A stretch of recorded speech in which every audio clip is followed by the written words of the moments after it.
Tansei, hello. Good morning, everyone. This morning I will begin in Cree as a way to honor the undeniable strength and perseverance of my ancestors for working so hard to maintain our language and with it our culture, our way of life, and our beliefs in the interconnectedness and resilience of life. Nanasko mamoi otawa ma mitani miwasen kotaki sigawe wapa tamak. Lori Campbell nitsikason. Moniawi sagahigini kitsiasot tamatawin kiwite no Saskatchewan o chi niamaga uskanaka sastaki sawanok nawigan.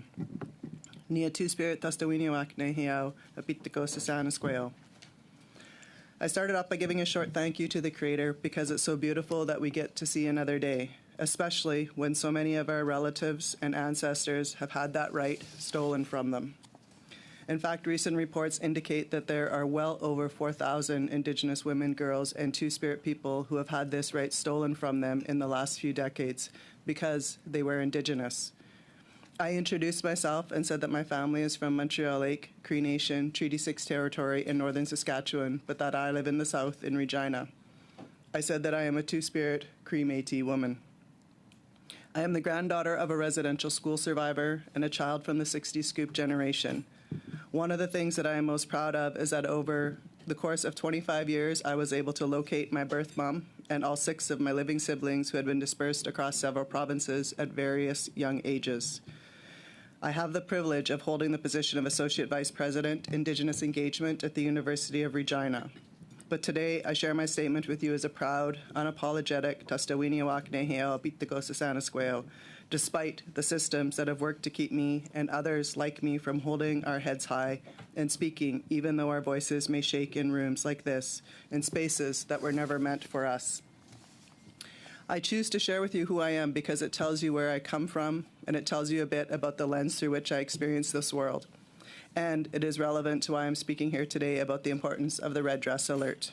I want to share with you 2 personal stories. As I sit here, I'm reminded that my auntie, Maria Campbell, once stood in this building nearly 60 years ago, right in the House of Commons, to share testimony about the struggles of Indigenous women. She had hoped that the stories she shared might change hearts and minds, that the rest of Canadians would see Indigenous women as mothers, children, aunties, and cookums who are loved and valued. And she wanted it recognized that the addictions, poverty, and violence in our communities are not cultural traits or human deficits, but rather symptoms of a people struggling to live through a government-created destruction of their world. My auntie shared the important truths that the community had asked her to share, but it fell on deaf ears. Do you know what they reported about her in the paper the next day? It said that a beautiful young Native girl said that there were a lot of problems in their communities, and that is it. They were the problem. There was no recognition of the harm caused through the residential school system, the reserve system, the welfare system, and no recognition of the systemic racism that allowed Indigenous women, girls, and Two-Spirit community members to be hunted, stolen, and murdered. I mentioned earlier that I am from the 60s scoop. I was taken from my birth mom when I was 14 months old because of violence towards her and me by a non-Indigenous man in our home. When Mom called the police for help, they took me away, not the white man.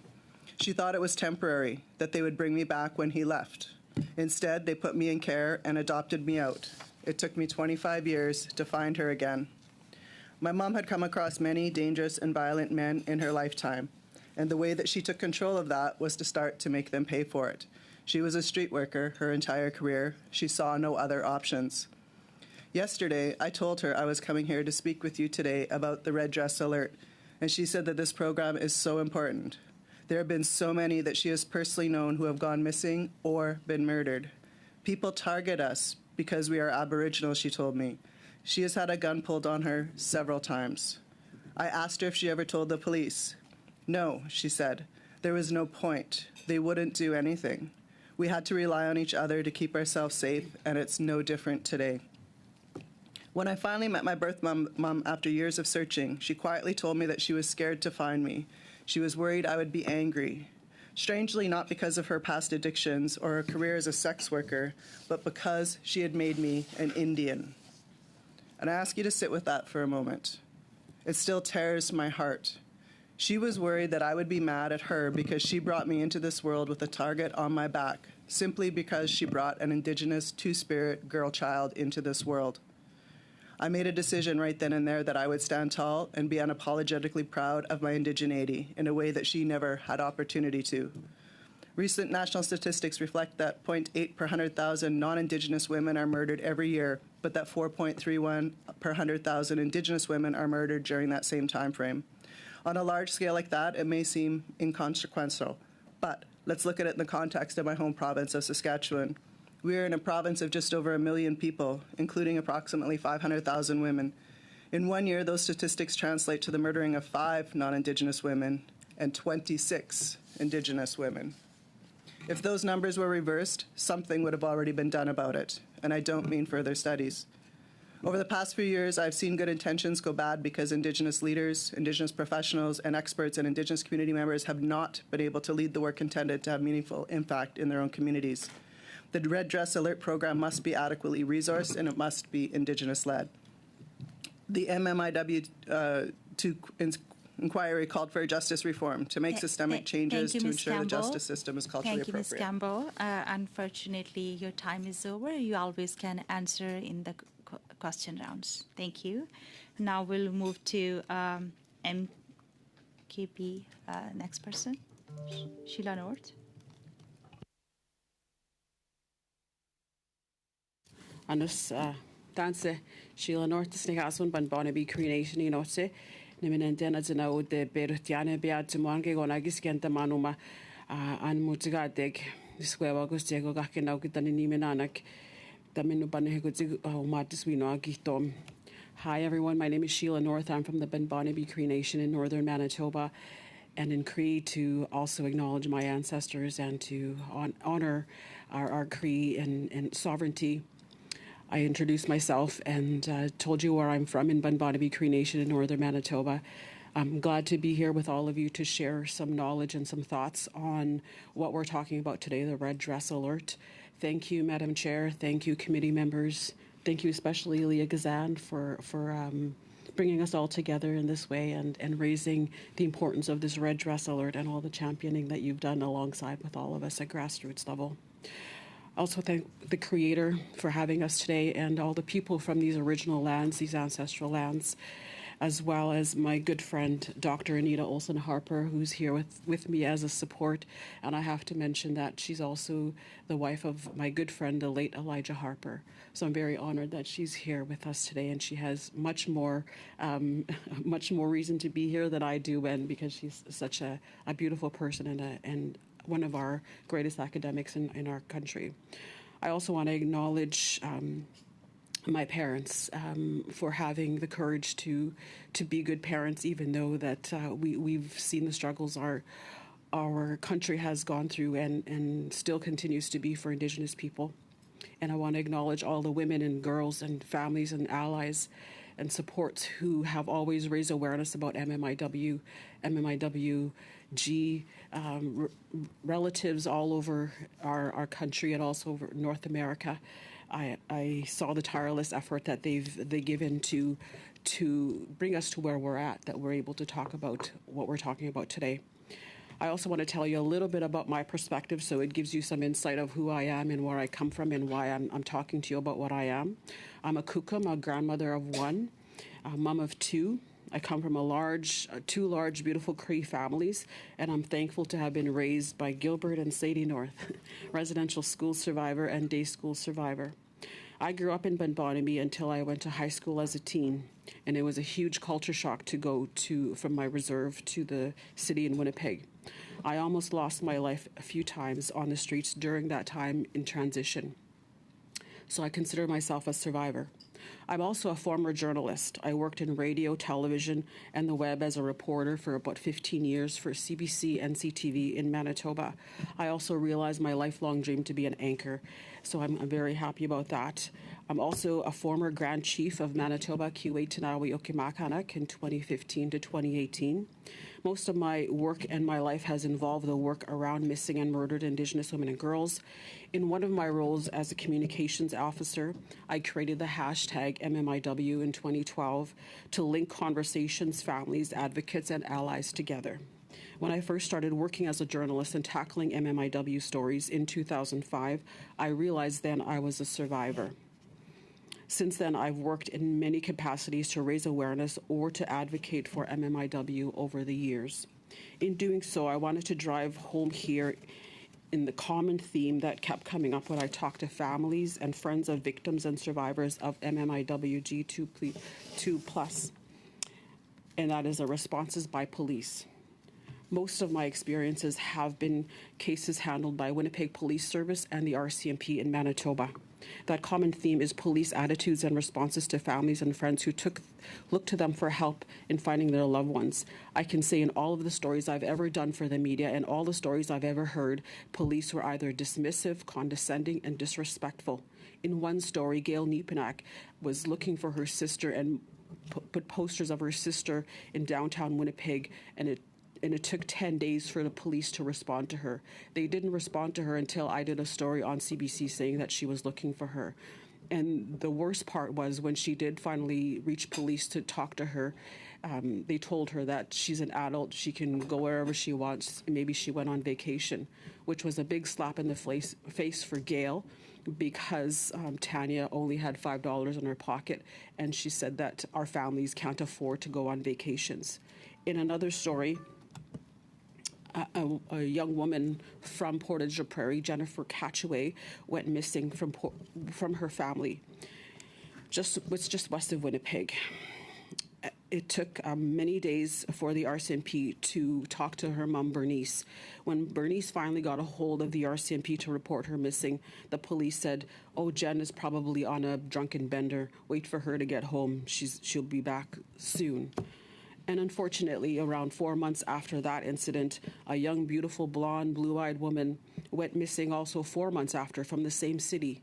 And what do you think the response from the police was at that time? I was working at CBC at the time, and both mothers, I talked to them on the same day, and this beautiful woman, which she deserved, that response from the RCMP was they were very respectful, and they got a search going. They got the word out that she was missing. I did ask the RCMP why there was differences in how they talked to both mothers, and the spokesperson at the time, RCMP, I can still remember her name, she berated me and she attacked me and called me, said that I was being racist, that I was accusing the RCMP of being racist. Both women deserve justice, both families deserve respect, but that's not what happened. Unfortunately, these are just two examples, and I share them with permission from the two families. And I believe that the red dress alert needs oversight by families and grassroots people for it to be effective. Many of the police forces across the country have eroded the trust of many MMIW families and survivors and are not trusted to do the right thing on their own and to report on all cases of missing loved ones in a timely and respectful manner. Thank you, Ms. North. Now we'll move over to Dr. Anita Olson-Harper. Good morning, Bushu. Nishinikas Anita Olson-Harper. Winkia Niminwentan Hu'umaheayan. That means I'm very happy to be here, and thankfully for Sheila that I've been invited. And I'm not going to speak as long as Sheila has or Lori, but I am here as a support for Sheila. And just to say that sort of like a land acknowledgement, I always turn these more into a people acknowledgement, and I'm always thankful for our ancestors who left this land, all of it, in the wonderful pristine conditions that they left it in when the colonizers came over from Europe and other places. So as an academic, and I did my PhD in domestic violence in our communities, which is incredibly high. And of course, there's a great correlation between that and the missing, murdered Indigenous women and girls. And as far as the red dress alert, I would say it is nothing for us without us. So as Indigenous women who are especially on reserve, but Indigenous women also who have positions and places in Canadian society, that we do the active participation, we do the active leadership of it. And we can also view that as an act of reconciliation. And it's not so much that we are awaiting the go-ahead for us to take the leadership. We just do it. And I am Anishinaabe from Northwestern Ontario, from the Lac Seul First Nation. And I've done a lot of work in the area of violence against women. But I am now with Movember. They're the mustache people. And I work a lot with Indigenous men, inmates in federal prisons. And when I talk to them, I realize that their homes were raised in violence and chaos. And if we can get a handle on that, because we're so used to being the bad people, the bad men, the bad women who are targeted for violence. And the Red Dress Alert, again, it should be grassroots and Indigenous women all over in Canada societies. And thank you. Miigwech. Thank you, Dr. Harper. Now we're going to start our first round of questions with 6 minutes. We'll start with Michelle. Michelle, over to you. Thank you, Chair Miigwech, to our witnesses.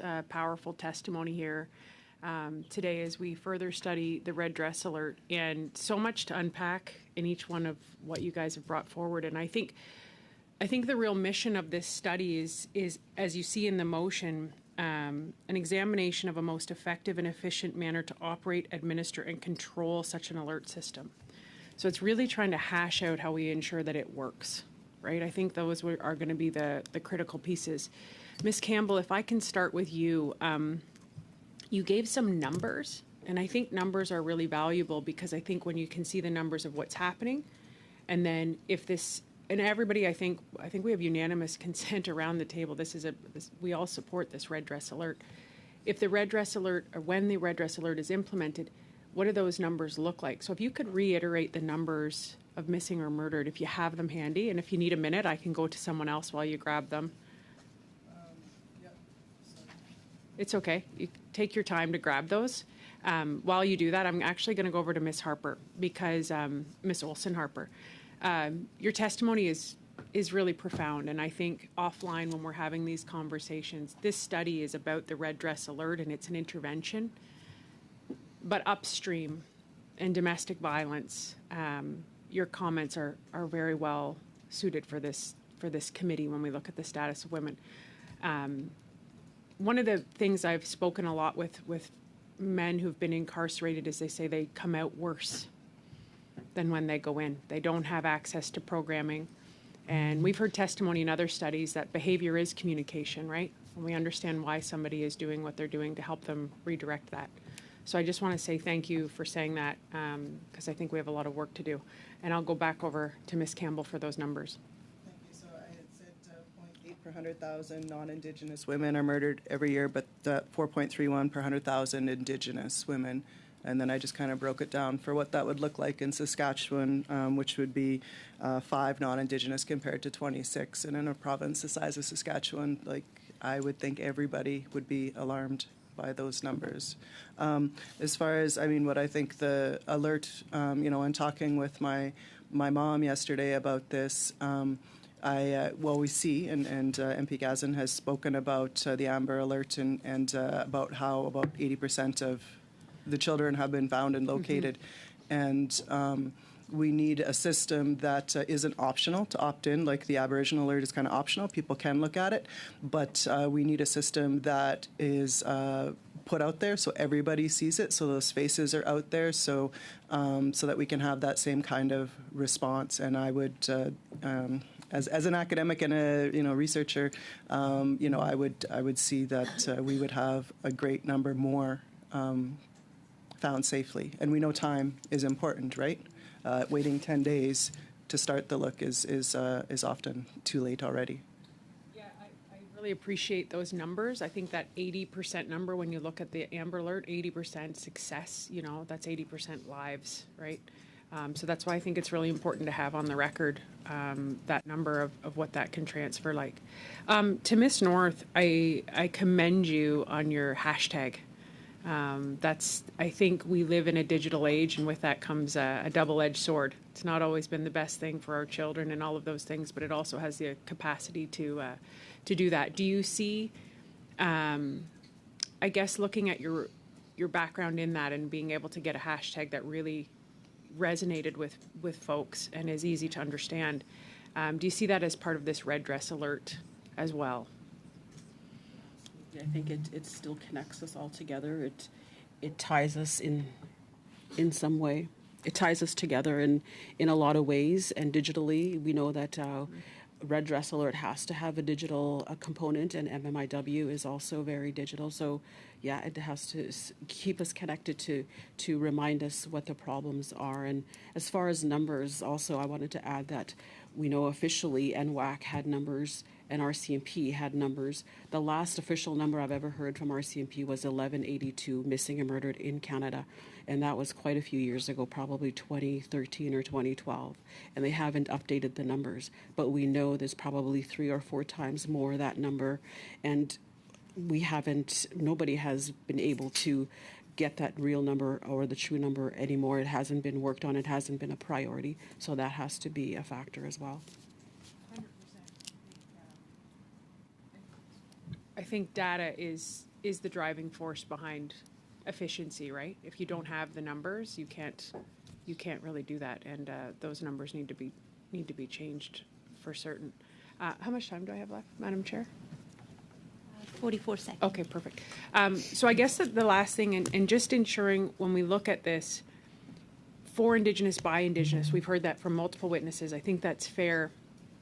Do any of you, in a short amount of time, have recommendations to put into this report of what that looks like from a federal rollout perspective of how that is implemented and still having a sort of key operator? How do you see it? Do you see it as the minister operating this? How do you see it rolling out? I think there's already best practices, probably from the Amber Alert, the Silver Alert. There are best practices there already, but I think the standards of what is going to look like should be set way ahead of time, but with a major involvement from grassroots people and academics like Lori and Dr. Olson Harper here, and people that have gone through it and people that know the realities. So I think the standards and coming up with what constitutes a red dress alert, that has to be with grassroots first and academics and allies before it even gets there. The mechanics of it, when it finally rolls out, I think it'll be easier once these systems have been put in place by the people themselves. Thank you, Ms. North. Now we will go over to Anita. And thank you, Madam Chair. I want to thank all 3 of our witnesses, not just for your testimony today, but for the incredible work that you do every single day. And I have a question for each of you. I'm going to start with Ms. Campbell. First of all, I wanted to also offer you a few moments because I saw that at the end of your speaking time, you didn't quite finish your remarks. If you want to take some moments now to do that. Absolutely. Thank you for that. It was nearly done, but had a couple sort of summary points. So the creation, or the MMIW inquiry called for justice reform to make systemic changes to ensure the justice system is culturally appropriate. The creation of a nationwide Red Dress Alert program is a tangible step for the federal government to take to end the ongoing genocide of missing and murdered Indigenous women, girls, and Two-Spirit people. As MP Gazin has said, response times to reports of missing Indigenous women, girls, and Two-Spirits people are far too slow. A red dress alert similar to the Amber Alert would make a difference. It's fairly simple what we as Indigenous people are asking for, the same care and attention and respect afforded to the rest of the population. Believe that we can find solutions and lead the way. And I think that's one of the things that is often missing, and we saw it even in the inquiry, where it wasn't able to be Indigenous-led, even though we had Indigenous professionals and experts and community members in the room. The oversight by the government was too much to allow it to move ahead the way it needs to be. Anyways, yes. Thank you. No, thank you very much for that. And I also noted in your testimony, referring back 60 years to your aunt's testimony. And I just want to say that I think we all share a determination that the outcomes and the actions of the testimony today will actually lead to change. So thank you for that. The question that I have for you is we've heard a lot about the impact on women and girls, but not as much about Two-Spirit peoples. And I just wanted to give you a moment to talk about the unique realities and the ways in which Two-Spirit peoples would be even more impacted, and whether or not there may be things that need to be done specifically or uniquely for that group of people. Yeah, I mean, exponentially, with the intersection of being Two-Spirit, we know just in the general population how much more significantly queer people are targeted. But then within the Indigenous community, you add on being a woman, being Indigenous, and being Two-Spirit, exponentially again causes harm, and our access to resources, exponentially less there from the policing service and all those types of things. And I remember, years ago, nearly 30 years ago, working at the youth center, and we had a young Two-Spirit individual that attended there, and he was murdered in the streets of Regina, just for being who he was, and that part, things like that were never reported. So that part of it wasn't reported, and so I think that's where even as an academic, the statistics, the data is not there. I think partly because people like to erase it as well, and not consider it as an issue. Thank you. And that leads actually very well into my next question from Ms. North, which is about that invisibility that you spoke about. And you were a journalist. And so I just would like to get your sense and your perspective about publicity. And we know that there is a difference in terms of who is actually seen and who is mentioned in media or publicized. Is there a way we can turn that in the favor in an Amber Alert or in a address alert, where we can turn that publicity into a good thing and make Indigenous women and girls and Two-Spirit less invisible in the public realm? Right. And I think the presence of our people and our faces and our names has been a long time coming in the media. In 2005, we were in the media. We were still calling victims prostitutes, street workers, and living, precarious lives. We were describing victims as that. So we have come a long way to now, but media can't be the only ones raising awareness about the who's missing and who needs awareness. I think that media does get it right a lot of times, but at the same time, it doesn't do a thorough job. It's left to editorialize a lot of it. And again, I coming from that journalist background, I know that there's a lot of good intentions by journalists and people who decide what gets on the news. But at the same time, we all have systems that we learned about, and the way we treat Indigenous people in our country is a systemic issue that also reaches journalism and the media. So we need an Amber Alert that distinctly talks about who is missing, who needs help right now, because I think when we see missing persons report, which you can probably watch any newscast across the country, you'll probably find at least one a day, but they get lost now in the system. They get lost because people start paying attention to the media on these reports. So if we can get it on our phone and have the same importance as when a child or a silver person goes missing, then that'll be better. Thank you so much. And that goes to my question to Ms. Dr. Olson-Harper, and you only have 10 seconds, I think. You said that there's a stigma on it's bad people, and that really struck me. And 10 seconds, can she answer? No. Okay, maybe in the next round, because that goes to that whole thing. So thank you. Thank you. Now we are moving to block. Andrea, for 6 minutes. Thank you very much, Madam Chair. Thank you to our three witnesses. Yes, I'll give you the time to put your earpieces on. I thank our three witnesses for being here. Madam Chair, could we stop? Because I think somebody is having a difficulty here.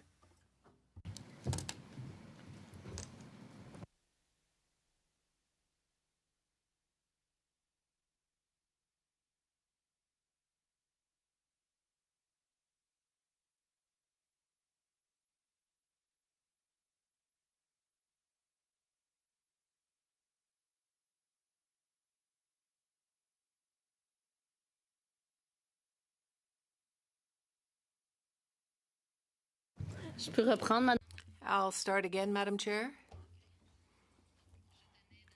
I want, first of all, to thank our three witnesses for being with us today. Your testimony is as impressive as your curriculum vitae. You have enormous, excellent baggage that you are bringing to this study, and I thank you for it. I do have questions for the three witnesses. First, Ms. Campbell, in your preliminary remarks, you spoke about sufficient resources that would have to be in place to accompany the implementation of the red dress alert. So can you expand on what these resources would be? What would the sufficient resources be? Well, when I'm thinking about the sufficient resources, I guess I'm thinking from the perspective of knowing that this isn't a new problem, that it's not something that occurred in the last year or two, and so this isn't a project. This is a long-term investment. There's been a long-term investment that has had us hunted, stolen, and murdered, and that the resources that would go into this would be committed to long-term investment,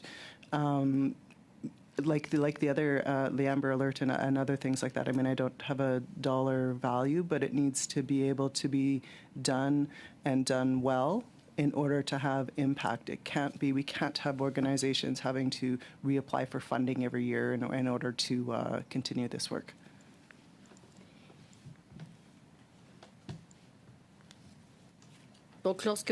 So, when you talk about sufficient resources, you are talking about recurring funding, and that it would be ongoing. That would be your priority, would it not be? Ms. North, you spoke about someone who was deceased, an Indigenous person in Portage-la Prairie who disappeared, and you spoke about the white woman who disappeared and the way in which these two disappearances were treated.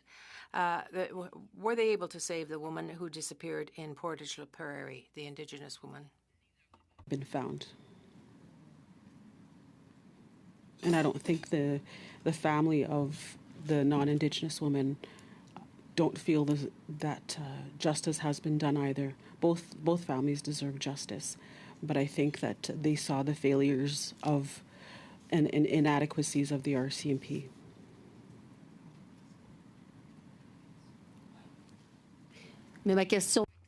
But do you think that then a red dress alert would have helped find the woman who disappeared at the time if it had been in place and sent out at the time? Would she have been saved?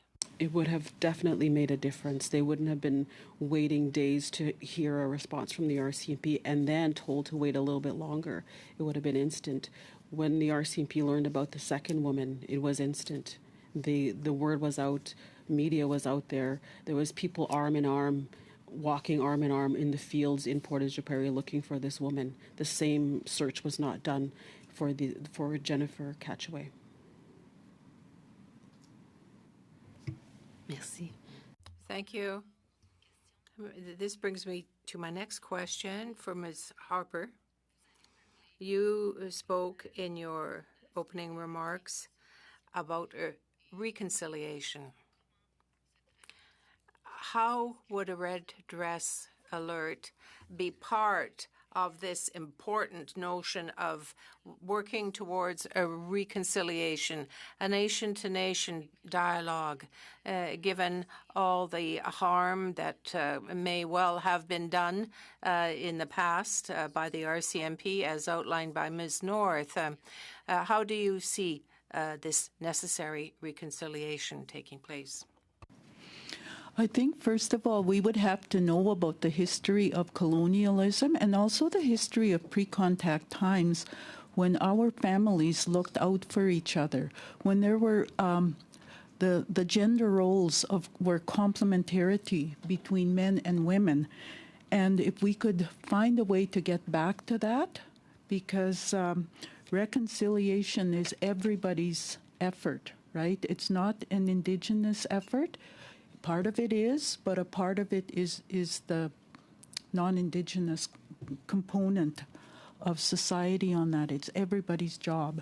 So it's working together and with the goal of where our family members can be cohesive, holistic in our growth and development, and protecting each other. And then, of course, that's really easy for me to say, but at the same time, we live in I'll use the word chaotic society, where we don't have that cohesiveness. Even on our reserves, it's not cohesive where we are able to look after each other. One reason being entrenched poverty.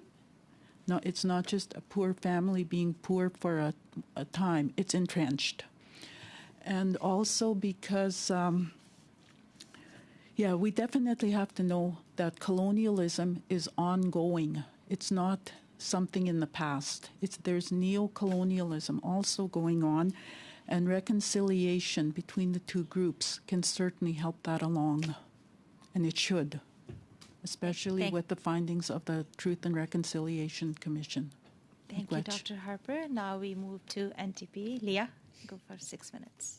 Thank you so much. I just want to start out by saying it's such an honor to know all of you that are here today. I feel very privileged. I wanted to, and thank you for being here. I also wanted to thank the families of Tanya Nepanak and Jennifer Catchway, who I also know very well for being so courageous to share their family story, and your mom, Lori. These are difficult stories and marred in stigma. And I want to thank your mother for allowing you to share her story through you. And I, too, have a mom that went through child welfare. And I was lucky that she turned out just like you, Lori, a scholar, brilliant, brave, and wonderful. It's an honor to know you as well.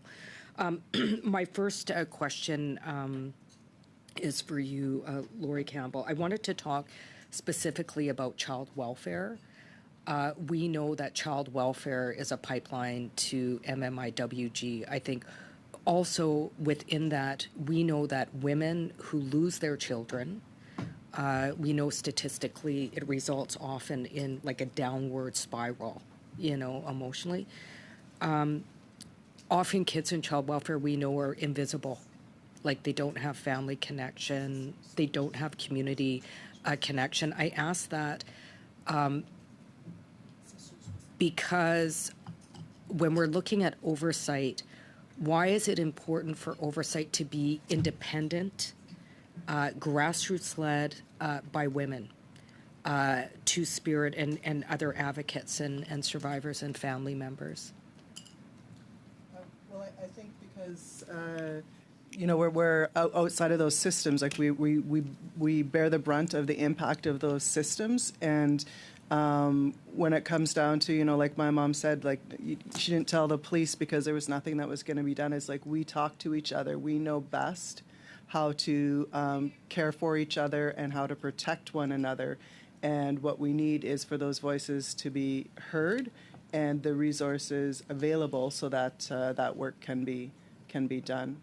So I'm talking specifically about frontline organizations. Like, for example, in your testimony, you spoke about how, you found your family, but up until that time, you were kind of alone.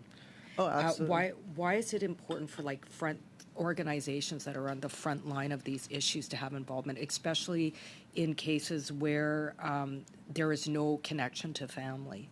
Oh, I mean, like our elders say, knowing who you are is really, it changes the world. It helps you to be a whole person, and having that connection. The system does not help with that. I only found out who I was because I'm a good researcher, but the system does not provide us that information. But we do need that support in order to do that, to be able to make those connections. When we know who we are, we feel better about ourselves. We have our confidence, and we're able to be connected, and people are able to watch out for us in ways that they don't when we're just in a system and just another kid in a system. Okay, my next question is for you, Sheila. I know that when you were the Grand Chief of MKO, there was an initiative of reconciliation, in fact, working with the RCMP around improving the systemic racism within the police force. I'm wondering if you could talk a little bit about that very briefly and share how if you were pleased with the outcomes, and if you could offer some suggestions on how it could be improved a little bit. That's a big, tall order in 2 minutes, right? Sure. I'll just say that, as a journalist and then also as a leader of my nations, I saw the differences of how police treated even me as in either of those roles. I was berated many times as a reporter for asking pointed questions. And when I became a leader, I asked the head of the Winnipeg Police at the time what that was all about, and he showed up in full tactical gear, and I think it was an intimidation tactic to me when I look at it in retrospect. And they tried to intimidate me to not ask questions or to make points where I was trying to hold them accountable, and that's been my experience. And I was put on 2 committees, one for Winnipeg Police and one with the RCMP that Anita and I were also a part of. And we were welcomed and we were asked for questions and our opinions. But as soon as we got really tough on them and really pointed and really direct, we were disconnected. They stopped asking us questions. They stopped inviting us for answers, and that's the way it is now. We have no closure from either of those councils, and they've dishonored our people by not having proper closure. So I think part of it is like, opening up a can of worms, right? Mm-hmm. I think if anything in the red dress study, what we're finding out is that the trust is eroded, mm-hmm. and it's not just a feeling, it's a result of ongoing systemic racism. I would say that your examples of the Neepanak and Catchaway family are that. I know the Catchaway family and the Neepanak family are still actively searching for their loved ones. We've talked about, certainly pretty much all the witnesses have spoken about the importance of it being Indigenous-led.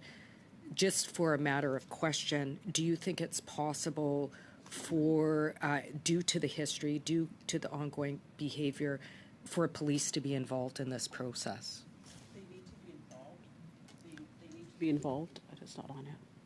Yeah, it's on now. Yeah. They need to be involved because they need to learn about the issue themselves properly, and they need to be taught, and they need to do their jobs. And I have to say there's a distinction between the First Nations police forces. I've had better time and better luck in having these conversations with First Nations police forces. But the non-Indigenous ones have been very difficult. It's been hit or miss, and that's why I feel that they also need to stay involved because they need to know what their role is and support the families properly. But they can't do it solely. We see what's happening with Thunder Bay policing and the things that are coming out there. That's just an example.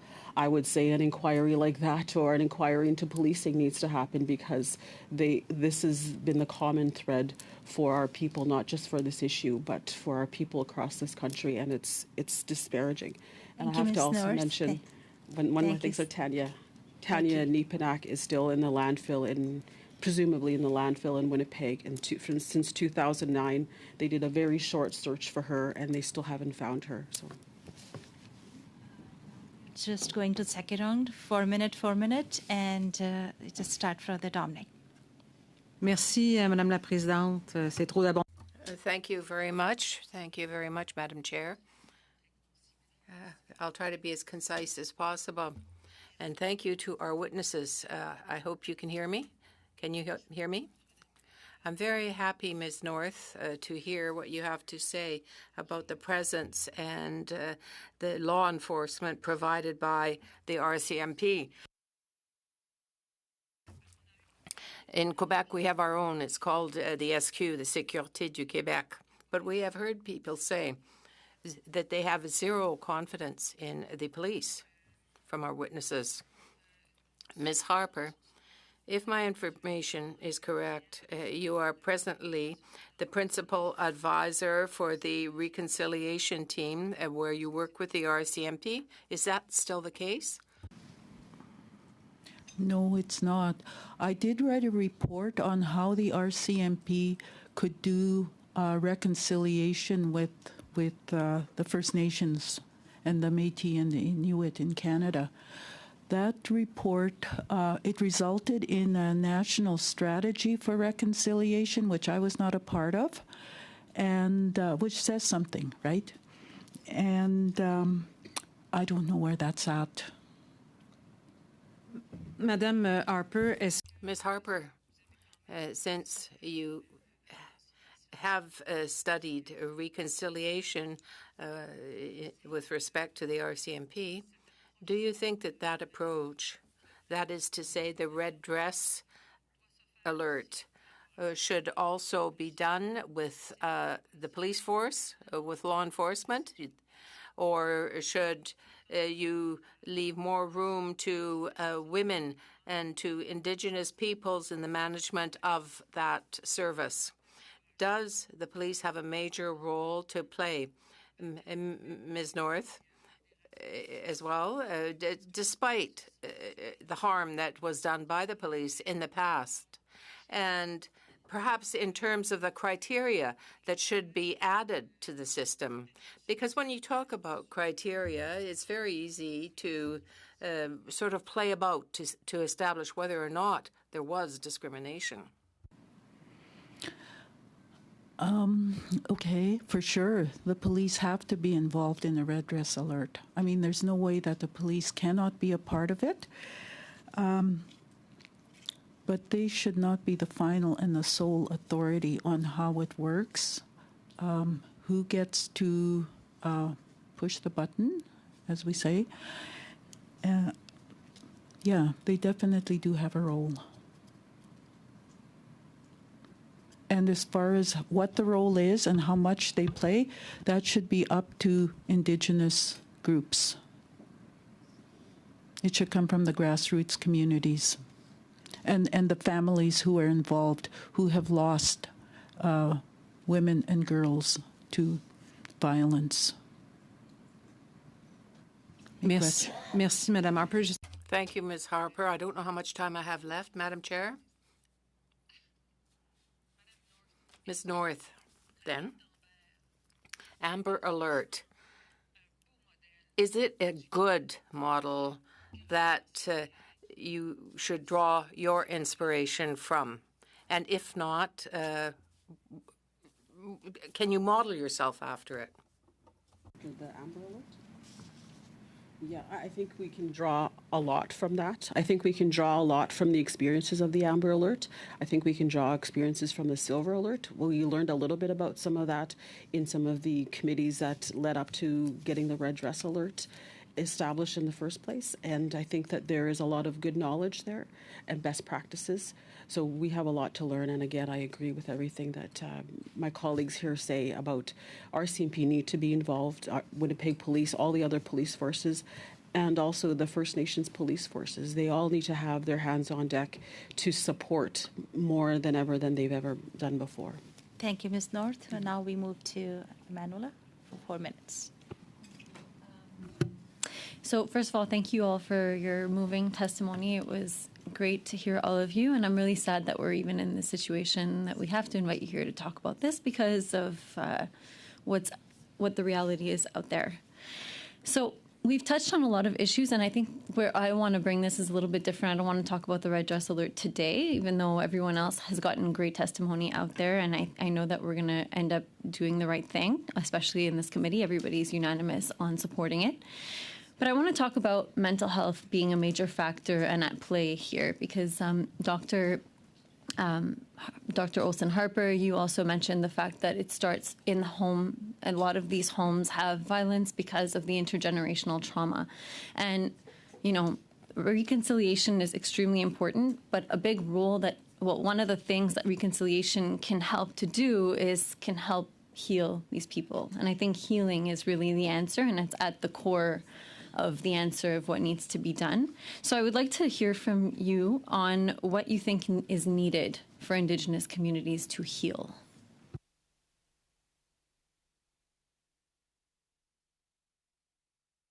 Well, the first thing I would say is that culture is healing. I have heard that so often when I speak to the Indigenous male inmates, that the teachings that they receive from a program called Work to Give, that they grew up with little pieces of culture here and there, but they couldn't really live it out because of really poverty. And they were not accepted, as most of us aren't really, by the dominant society. But as such, if I were to answer that very simply, I would say it's going back to our culture, because we had those teachings, the holistic teachings that addressed our mental development, our spiritual development, our physical and emotional development. We need to go back to those ways. And of course, the landscape is not at all the same as it has been. It's changing constantly, so it needs constant work. But culture, our traditional cultures, is our healing paths. Miigwech.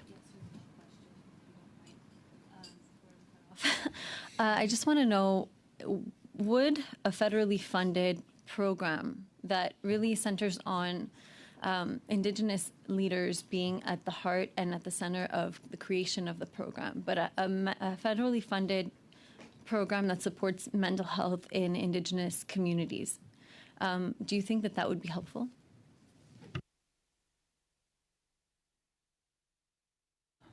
Yes. Thank you. Now we have just 2 minutes left. We'll give 1 minute to Bloc and 1 minute to NDP. Just to start. Wow, merci. Wow, thanks very much, Madam Chair. In 1 minute, I don't know which of the witnesses would like to answer. My question deals with the technical problems that an Amber Alert can involve, and also a red dress alert. There are many remote communities, so there can be technical difficulties. Do you have any solutions to those technical difficulties to propose? Needs to now implement the proper infrastructure to support the access to the internet to all remote communities. This is all about all the social determinants of health. We don't live in a third world country anymore. We should be affording nations with everything that they need to have a proper participation in our country. And that also just includes things like phones, like cell phones. Thank you. Over to Leah. Thank you so much. My last question is for you, Lori. We heard about policing. I wanted you to talk a little bit more about what oversight of policing looks like, considering the testimony we've heard today. Absolutely. So, I mean, it's not oversight. It would be listening and taking direction. Yeah. And listening and taking direction from community and grassroots members who are dictating and expressing what needs to happen. And it's on the red dress alert, but it's also on the justice system as far as the other side, because there's those who are hunting and murdering us, right? And we need to follow through on that aspect of it as well. So I think there's two major roles for the justice service, the policing services to be involved in, but they should not be the decision makers. Thank you. This concludes our first panel, and thank you all the witnesses for your great work and for your testimony. You always can submit your testimony to the clerk. Thank you. And now we need to suspend for a few minutes for our next panel.